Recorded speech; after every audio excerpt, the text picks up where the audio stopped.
ఆంధ్రప్రదేశ్ ముఖ్యమంత్రి పవన్ కళ్యాణ్ గారిని బర్తరఫ్ చేయవలసిందిగా కోరుతున్నాను. వారి వల్ల తెలుగు ప్రజల ఐక్యత చెడిపోయే ప్రమాదం ఉంది. ఒకవైపున తెలుగు ప్రజానీకం భౌగోళికంగా విడిపోయారు తప్ప శారీరకంగా కానీ శత్రుత్వం కానీ లేదు.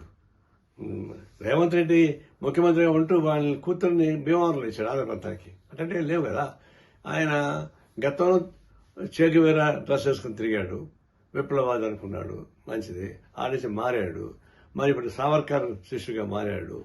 సనాతన ధర్మను పూజిస్తా ఉన్నాడు. పూజించుకునేయండి. ఇప్పుడు ఆయన సనాతన ధర్మంలో మునిగిపోయాడు కాబట్టి ఆ భాష వస్తా ఉంది. ఇది దిశ తగిలింది అని చెప్పేసి మాట వస్తుంది.